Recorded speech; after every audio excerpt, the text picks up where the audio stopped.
actually ঘটনাটো আমি গম পালোঁ যোৱা 1 তাৰিখ 1 জানুৱাৰীত তেখেতে ডিউটিত গৈ আছিল অৰুণাচলত পোষ্টিং হৈ আছিল অন প্ৰমোশ্যন তাতে গৈছে আৰপি ডিউটি আৰু কি তাৰমানে কাম কৰি আছে গ্ৰীপ লেবাৰবিলাক কাম কৰি আছে নেশ্যনেল হাইৱে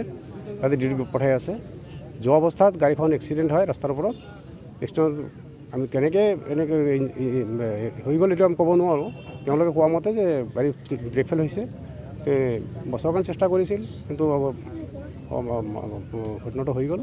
তাতে অঘটন তাতে হৈছে আৰু কি নিজৰ কি অৰুণাচলৰ ৰাস্তাত নাম কি আছিল আৰু ল'ৰাটোৰ নাম আছিল আব্দুল চালাম নাইব সুবেদাৰ অন প্ৰমোশ্যন নাইব সুবেদাৰ হৈছে আব্দুল চালাম তেখেতৰ নাম দেউতাৰ নাম হ'ল জৱাজ আলী আমি এতিয়া আমাৰ ইছলামিক ছিষ্টেম মতে জানাজা কৰিম তেওঁৰ নাম আছিল আব্দুল চালাম তেওঁ আমাৰ ৰঙাপানী এই অঞ্চলৰ এজন বিশেষ ভদ্ৰ মানুহ আছিল তেওঁ সৈনিকত কাম কৰিছিল আৰ্মি বিভাগত যোৱা 1 তাৰিখে আমি হঠাৎ শুনা পালোঁ যে তেওঁ ডিউটিত যোৱা অৱস্থাতে তেওঁৰ গাড়ী এক্সিডেণ্ট হৈ তেওঁ মানে হস্পিটেলতো লৈছিল ডিফেন্সৰ মানুহখিনি হস্পিটেলত লৈছিল লোৱাৰ পিছত তেওঁ মানে তাতে হস্পিটেলতে মৃত্যু হোৱা বুলি আমি এইখিনি গম পাইছোঁ ল'ৰাজন আমাৰ এই অঞ্চলৰে ল'ৰা আছিল আমাৰ অতিকৈ দুখ লাগিছে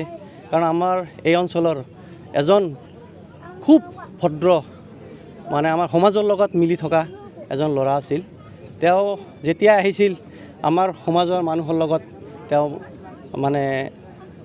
সামাজিক যিবিলাক কাম সেইবিলাক কামৰ লগতো জড়িত থাকিছিল আমি দুখ প্ৰকাশ কৰিছোঁ মানুহজন ঢুকোৱাত আমাৰ খুব মানে দুখ লাগিছে ডেড বডিটো লৈ অহাৰ পিছত ইয়াতে যিখিনি ডিফেন্সৰ যিখিনি কাম থাকে তেওঁলোকৰ সেইখিনি কৰিলে